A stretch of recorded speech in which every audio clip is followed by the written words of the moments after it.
Rah! Dun dun dun dun dun dun dun dun dun dun dun rah! Dun dun dun dun dun dun dun dun dun dun. I think that's Eye of the Tiger. I think it is.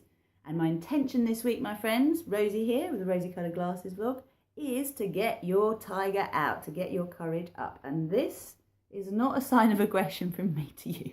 It's this week's mudra, okay? So we're making fists, mushti mudra, okay? This is for releasing fear.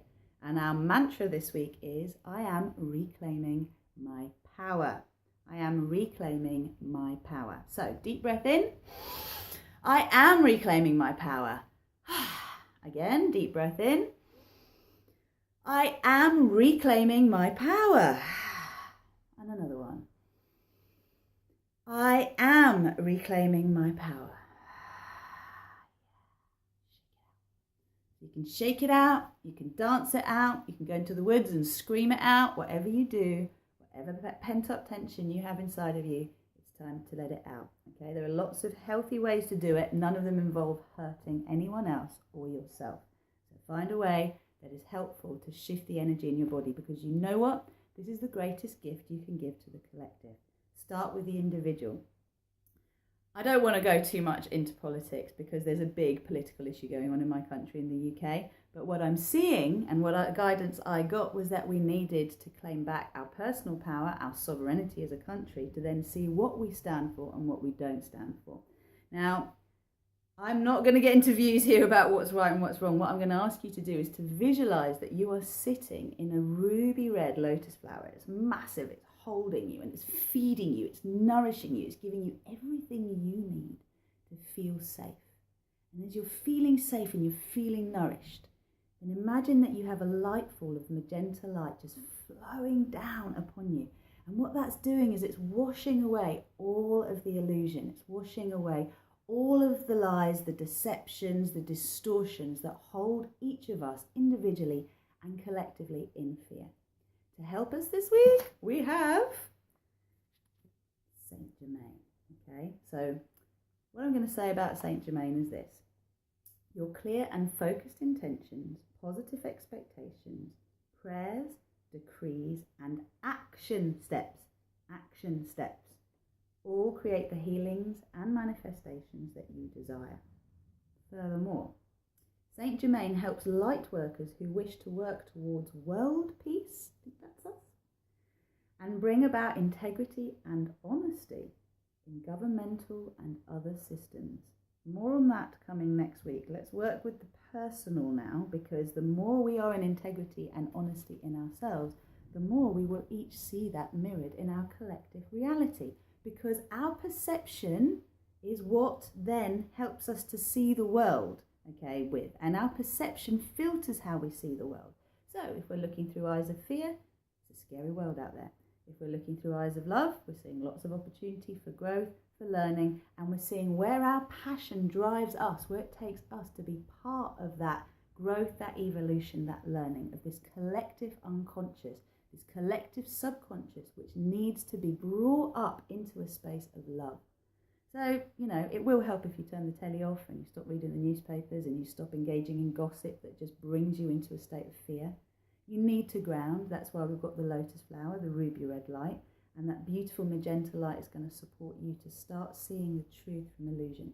There's a lot of frightened people out there, and a lot of frightened people are acting out of fear. There's a lot of wounded people out there.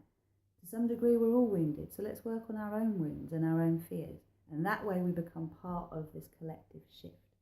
So take whatever's going on in your life. Notice how you are feeling in your body about it, the things that you're frightened about, okay, the things that are concerning you. Take them and start to visualize what they would look like. Use this mudra. You can use this mudra for 15 minutes a day. So it's a fist with your thumb over the ring finger, okay? Use it 15 minutes. Hold it towards your solar plexus. Work with it. And start co-creating your reality. What would it look like if you truly felt love? What would it feel like if you truly felt safe? What would it feel like if you truly felt you had all the resources you needed right now? Where would your energy be spent then if it wasn't spent worrying about these things? Start to use your powerful mind and your passion and your intention, your whole imagination and creativity to start dreaming up this new world. Please start seeing the world the way you want it to be. Governments you can believe in, institutions that you want to support, medical systems that you feel really have your best interests at heart and not profit. I'll go more into those things in another video, but for now I want us to put first this planet and all of its inhabitants. We are all one huge ecosystem. Here is the microcosm. This is my body. I have 50 to 100 trillion cells in this body that are governed by my being. Okay? Yes, there are environmental pollutants. Yes, there are things I can put into my body that may or may not harm me. But this system needs to work in harmony. If it doesn't, I get disease. I get ill. I get run down. So do you. We all do. So let's think of that globally now. Let's think about these individual governments we have each country. They're all separate bodies. And let's also think about the big whole world. And let's say, all right, we want everybody to be well. We want everybody to be healthy, healed, happy, whole. We want our beautiful oceans to be looked after and clean and not polluted. We want our trees to be able to grow. We want every animal to be treated with dignity and respect, and every human being too. I hope you can use this as a springboard to start co-creating your reality and claim back your power from everyone and everything that you have given it to, because no one has power over you. Your radical honesty will separate the wheat from the chaff. And that's what I'm asking you to focus on this week. What is your truth? What do you need right now to change in your life that is going to support you to feel good in yourself? All you need to take care of. Change that and everything else starts to change. Namaste. Have a beautiful week.